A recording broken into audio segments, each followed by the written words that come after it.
Good morning. It's been a great week in Chile. Thank you, Wines of Chile, for the invitation. Thank you, the other judges. I've been learning a lot from you. And let's talk about Brazil. Okay. Well, Brazil is growing. Everybody is very optimistic in Brazil. We're already the sixth economy in the world. We just passed UK, and the projections are that in the next 10 years we will pass France and Germany. I hope the projections are right. We are a big nation of 196 million people in a big country, over 8 million square kilometers. And even though we still have serious structural problems, education, health of the population, and a big difference of classes, we are growing with petroleum, exports of soybeans, oranges, and everything. According to Boston Consulting Group, Brazil has one of the fastest growing rates of new millionaires. We have nearly 200,000 millionaires now. 2,000 of them are in Rio and 60,000 of them in São Paulo, for example. A and B classes are already over 31 million people. And we have a new C class that appears in these next 4 years. We have already 100 million people in this middle class.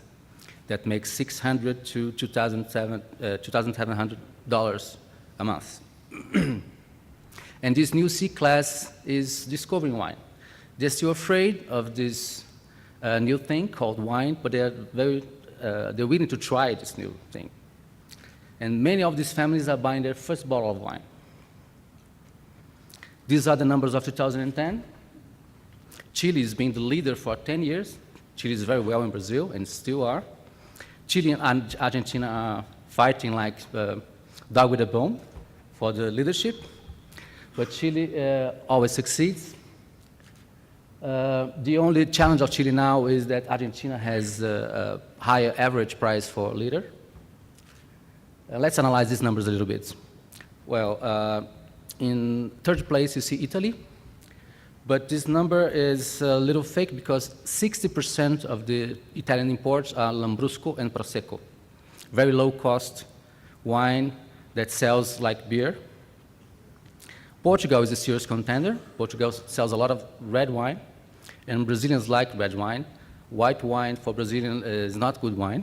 A lot of what Brazilians tells me. I don't know much about wine, but I know good wine is red wine. That's stupid, but that's what Brazilians think. Well, France has the higher rate of value for wine, but half of this is champagne, and they sell a lot of expensive Bordeaux, especially in Rio. Rio has the highest rates of Bordeaux consumption in South America. And then you have smaller contenders like Spain and Uruguay.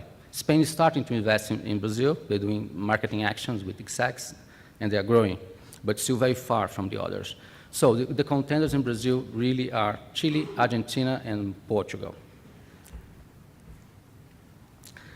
Well, the evolution of the market, this is very impressive. In the last 8 years, Brazil grew 280% in volume and 400% in value.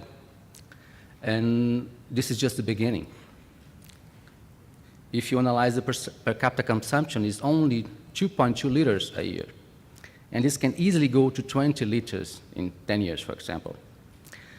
Still, a lot of people don't drink wine. Still, a lot of people don't know wine, especially in the north of the country. We have lots of wine in Brazil, over 3,000 labels available from 32 countries. We have every country wine producer represented in Brazil.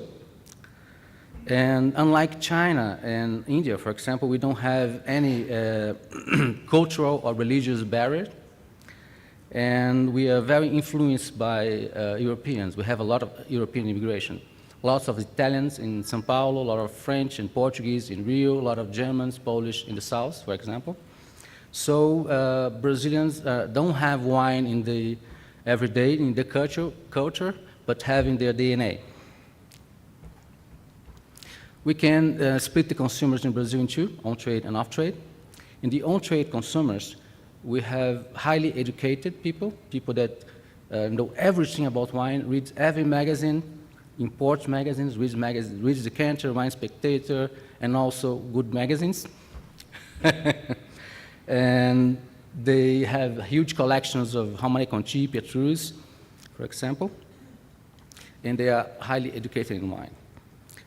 And we have the luxury compound of these consumers that have huge cellars, and they invest a lot on wine, buy in auctions, go to London, make to cellars.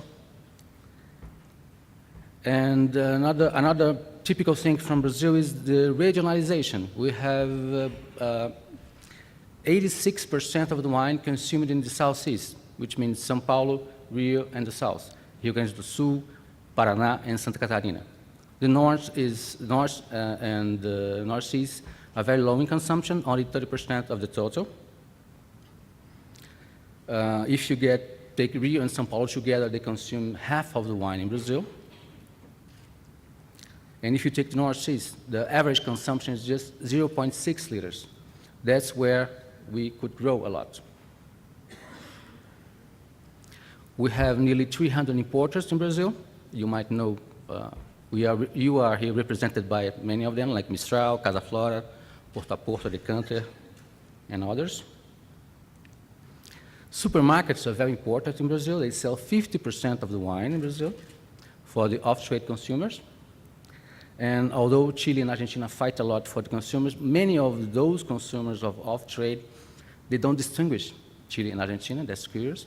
Sometimes people call me, say, oh, Marcelo, I had a very good wine yesterday. I don't remember if it was Malbec from Chile or Carmener from Argentina.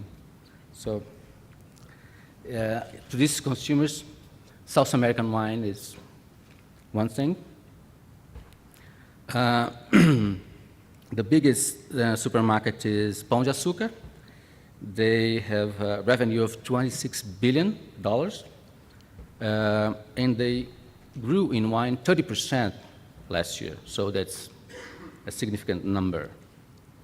And the second one is Carrefour, with 25 billion revenue, and they grew 70% in the last 4 years in wine.